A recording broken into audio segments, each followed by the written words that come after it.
ओम शांति। 10 अक्टूबर 2024। बाबा के महावाक्य। मीठे बच्चे, उठते बैठते बुद्धि में ज्ञान उछलता रहे तो अपार खुशी में रहेंगे। प्रश्न: तुम बच्चों को किसके संग से बहुत बहुत संभाल करनी है? उत्तर: जिनकी बुद्धि में बाप की याद नहीं ठहरती, बुद्धि इधर उधर भटकती रहती है, उनके संग से तुम्हें संभाल करनी है। उनके अंग से अंग भी नहीं लगना चाहिए, क्योंकि याद में न रहने वाले वायुमंडल को खराब करते हैं। प्रश्न: मनुष्यों को पश्चाताप कब होगा? उत्तर: जब उन्हें पता पड़ेगा कि इन्हें पढ़ाने वाला स्वयं भगवान है, उनका मोह फीका पड़ जाएगा और पश्चाताप करेंगे कि हमने गफलत की, पढ़ाई नहीं पढ़ी। ओम शांति। अब रूहानी यात्रा को तो बच्चे अच्छी तरह से समझते हैं। कोई भी हठयोग की यात्रा होती नहीं। यह है याद। याद के लिए कोई भी तकलीफ की बात नहीं है। बाप को याद करना, इसमें कोई तकलीफ नहीं है। यह क्लास है, इसलिए सिर्फ कायदे से बैठना होता है। तुम बाप के बच्चे बने हो। बच्चों की पालना हो रही है। कौन सी पालना? अविनाशी ज्ञान रत्नों का खजाना मिल रहा है। बाप को याद करने में कोई तकलीफ नहीं है। सिर्फ माया बुद्धि का योग तोड़ देती है। बाकी बैठो भल कैसे भी, उनसे कोई याद का तैलुक नहीं। बहुत बच्चे हठ योग से 3-4 घंटे बैठते हैं, सारी रात भी बैठ जाते हैं। आगे तुम्हारी तो थी बच्ची, वह बात और थी। वहां तुमको धंधा धोरी तो था नहीं, इसलिए यह सिखाया जाता था। अब बाप कहते हैं तुम गृहस्थ व्यवहार में रहो, धंधा धोरी भी भल करो। कुछ भी कामकाज करते बाप को याद करना है। ऐसे भी नहीं कि अभी निरंतर तुम याद कर सकते हो। नहीं, इस अवस्था में टाइम लगता है। अभी निरंतर याद ठहर जाए, फिर तो कर्मातीत अवस्था हो जाए। बाप समझाते हैं, बच्चे, ड्रामा के प्लान अनुसार अब बाकी थोड़ा समय है। सारा हिसाब भी बुद्धि में रहता है। कहते हैं क्राइस्ट से 3000 वर्ष पहले भारत ही था।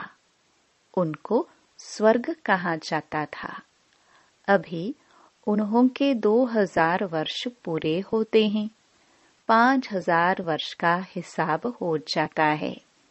देखा जाता है तुम्हारा नाम सारा विलायत से ही निकलेगा, क्योंकि उन्हों की बुद्धि फिर भी भारतवासियों से तीखी है।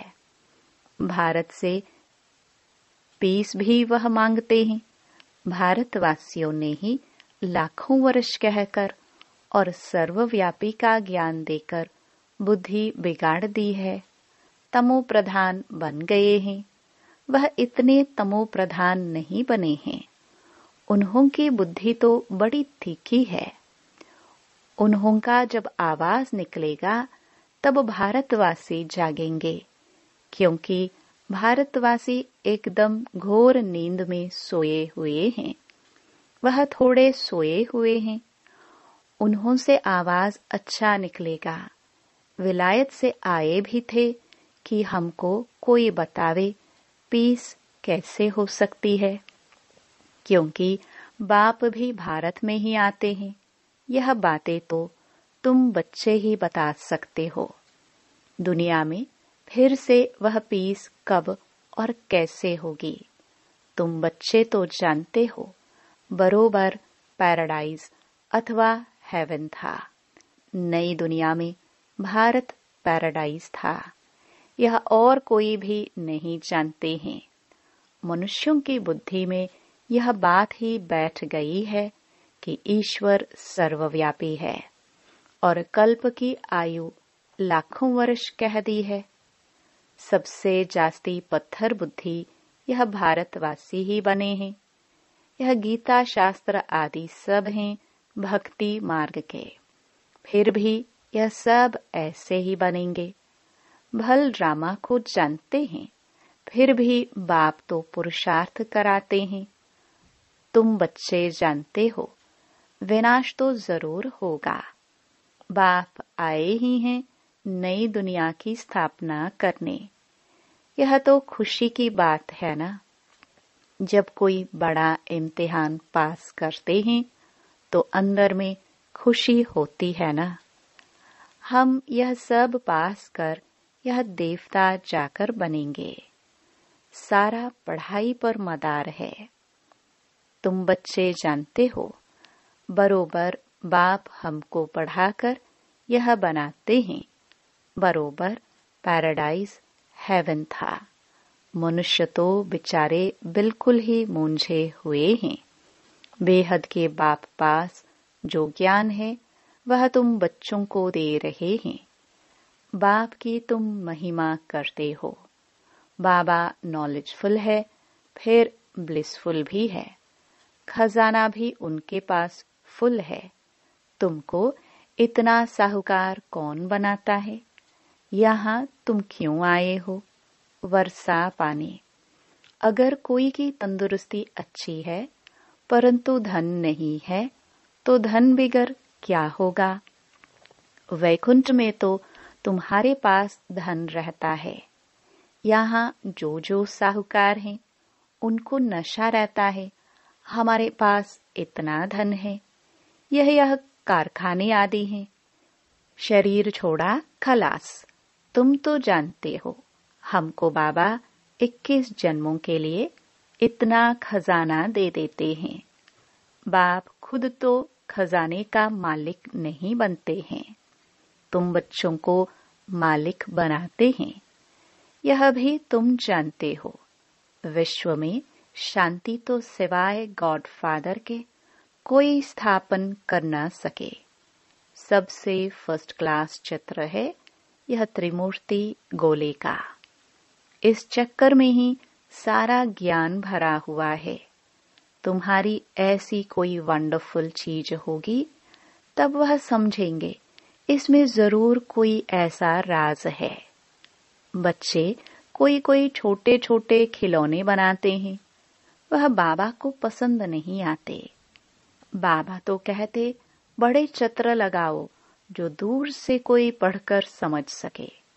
मनुष्य अटेंशन बड़ी चीज पर देंगे। इसमें क्लियर दिखाया हुआ है। उस तरफ है कलयुग, इस तरफ है सतयुग। बड़े बड़े चित्र होंगे तो मनुष्यों का अटेंशन खींचेगा।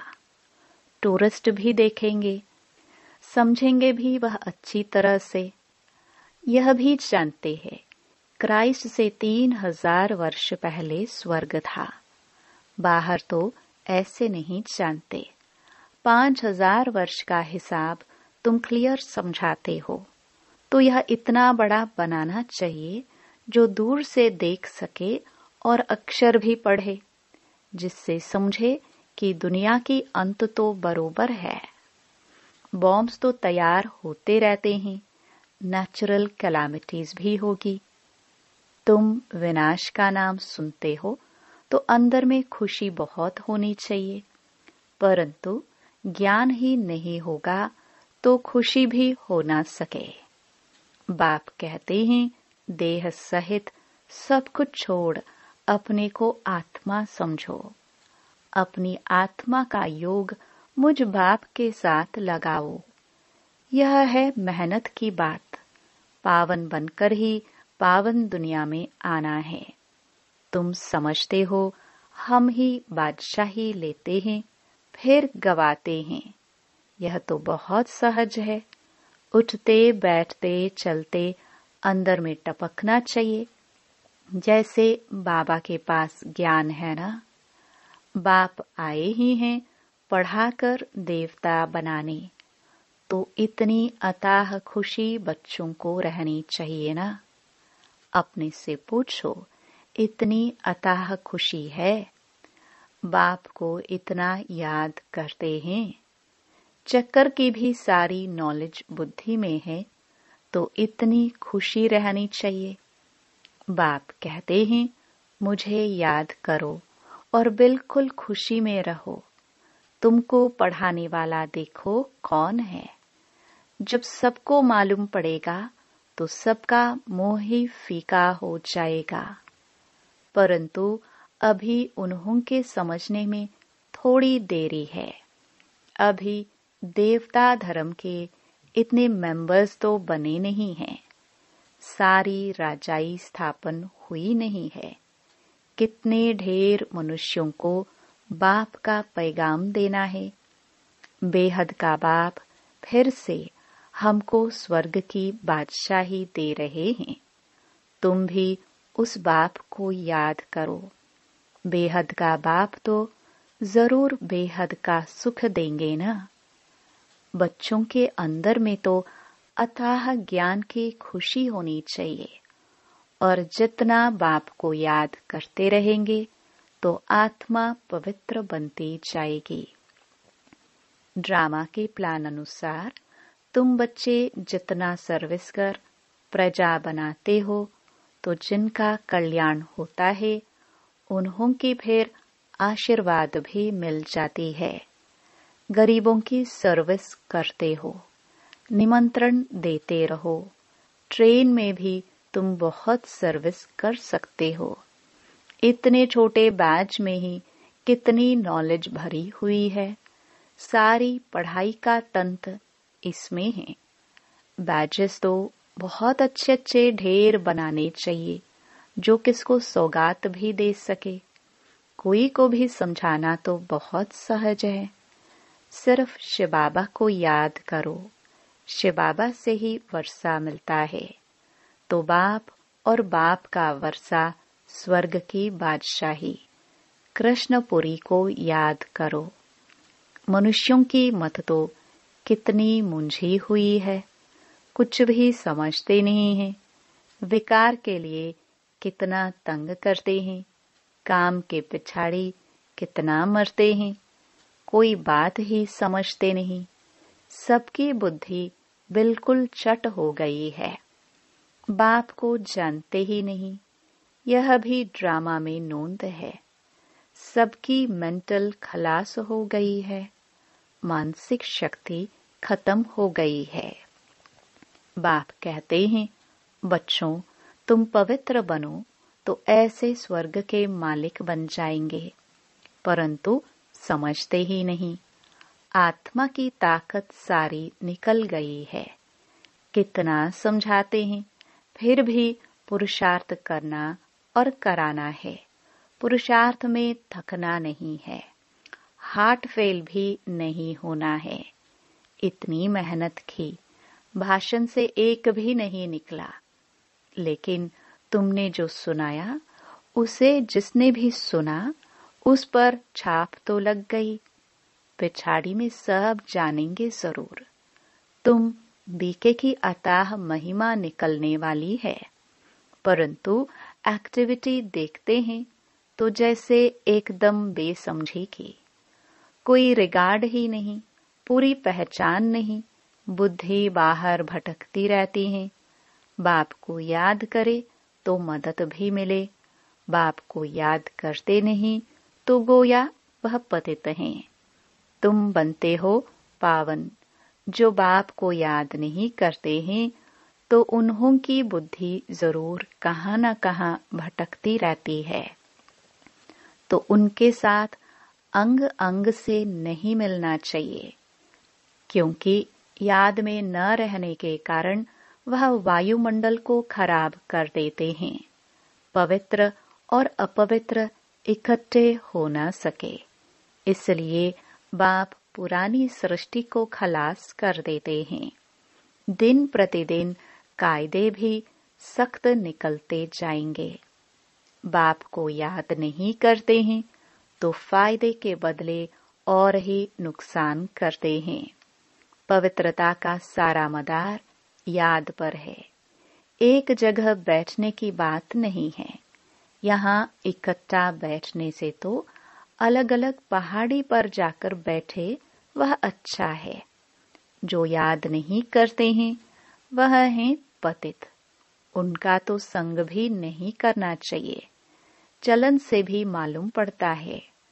याद बिगर पावन तो बन न सके। हर एक के ऊपर पापों का बोझा बहुत है, जन्म जन्मांतर का। वह बिगर याद की यात्रा निकले कैसे? वह गोया पतित ही हैं। बाप कहते हैं, मैं तुम बच्चों के लिए सारी पतित दुनिया को खलास कर देता हूँ। उनका संग भी न हो, परंतु इतनी भी बुद्धि नहीं कि किसके साथ संग करना चाहिए। तुम्हारा प्यार पावन का पावन के साथ होना चाहिए। यह भी बुद्धि चाहिए ना। स्वीट बाप और स्वीट राजधानी के सिवाय और कोई याद न आए। इतना सब त्याग करना कोई मासी का घर नहीं है। बाप को तो बच्चों पर अथाह प्यार है। बच्चे पावन बन जाओ तो तुम पावन दुनिया के मालिक बन जाएंगे। हम तुम्हारे लिए पावन दुनिया की स्थापना कर रहे हैं। इस पतित दुनिया को बिल्कुल खलास कर देते हैं। यहाँ इस पतित दुनिया में हर चीज तुमको दुख देती है। आयु भी कमती होती जाती है। इनको कहा जाता है वर्थ नॉट अ पेनी। कौड़ी और हीरे में फर्क तो होता है ना। तो तुम बच्चों को कितनी अथाह खुशी होनी चाहिए। गाया भी जाता है, सच तो बिठो नच। तुम सतयुग में खुशी में डांस करते हो। यहाँ तो कोई भी वस्तु से दिल नहीं लगानी है। इनको तो देखते हुए देखना नहीं है। आंखें खुली होते हुए भी जैसे कि नींद हो, परंतु वह हिम्मत, वह अवस्था चाहिए। यह तो निश्चय है कि यह पुरानी दुनिया होगी ही नहीं। इतना खुशी का पारा चढ़ा रहना चाहिए। चुटकी काटनी चाहिए। अरे, हम शिव बाबा को याद करेंगे तो विश्व की बादशाही मिलेगी। हठयोग से भी बैठना नहीं है।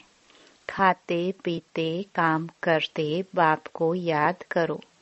यह भी जानते हो राजधानी स्थापन हो रही है। बाप थोड़ी कहेंगे दासी बने। बाप तो कहेंगे पुरुषार्थ करो पावन बनने का। बाप पावन बनाने के पुरुषार्थ कराते हैं। तुम फिर पतित बनते हो। कितने झूठ पाप करते हो। हमेशा शिव बाबा को याद करो तो पाप सब स्वाहा हो जाए। यह बाबा का यज्ञ है ना, बड़ा भारी यज्ञ है। वह लोग यज्ञ रचते हैं, लाखों रुपया खर्च करते हैं। यहाँ तो तुम जानते हो सारी दुनिया इसमें स्वाहा हो जानी है। बाहर से आवाज होगा, भारत में भी फैलेगा। एक तो बाप के साथ बुद्धि का योग हो तो पाप कटे और फिर ऊंच पद भी मिले। बाप का तो फर्ज है बच्चों को पुरुषार्थ कराना।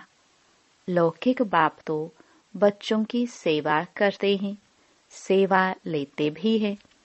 यह बाप तो कहते हैं, मैं तुम बच्चों को 21 जन्मों का वर्षा देता हूँ। तो ऐसे बाप को याद जरूर करना है जिससे पाप कट जाए। बाकी पानी से थोड़े पाप कटते हैं। पानी तो जहां तहां है। विलायत में भी नदियां हैं, तो क्या यहाँ की नदियां पावन बनाने वाली, विलायत की नदियां पतित बनाने वाली है क्या? कुछ भी मनुष्यों में समझ नहीं है। बाप को तो तरस पड़ता है ना। बाप समझाते हैं, बच्चे गफलत मत करो। बाप इतना गुलगुल बनाते हैं तो मेहनत करनी चाहिए ना। अपने पर रहम करना है। अच्छा, मीठे मीठे सिखिलदे बच्चों प्रति माता पिता बाप दादा का याद प्यार और गुड मॉर्निंग। रूहानी बाप के रूहानी बच्चों को नमस्ते। धारणा के लिए मुख्य सार। पहला, यहाँ की कोई भी वस्तु में दिल नहीं लगानी है। देखते हुए भी नहीं देखना है। आंखें खुली होती भी जैसे नींद का नशा रहता, ऐसे खुशी का नशा छड़ा हुआ हो। दूसरा, सारा मदार पवित्रता पर है, इसलिए संभाल करनी है कि पतित के अंग से अंग न लगे। स्वीट बाप और स्वीट राजधानी के सिवाय और कोई याद न आए। वरदान, हद की इच्छाओं को छोड़ अच्छा बनने वाले इच्छा मात्रम अविद्या भव। मन में कोई भी हद की इच्छा होगी तो अच्छा बनने नहीं देगी। जैसे धूप में चलते हो तो परछाई आगे जाती है, उसको अगर पकड़ने की कोशिश करो तो पकड़ नहीं सकते। पीठ करके आ जाओ तो परछाई पीछे पीछे आएगी। ऐसे ही इच्छा आकर्षित कर रुलाने वाली है, उसे छोड़ दो तो वह पीछे पीछे आएगी। मांगने वाला कभी भी संपन्न नहीं बन सकता। कोई भी हद की इच्छाओं के पीछे भागना ऐसे है जैसे मृग तृष्णा। इससे सदा बचकर रहो तो इच्छा मात्रम अविद्या बन जाएंगे। स्लोगन, अपने श्रेष्ठ कर्म व श्रेष्ठ चलन द्वारा दुआएं जमा कर लो तो पहाड़ जैसी बात भी रुई के समान अनुभव होगी। ओम शांति।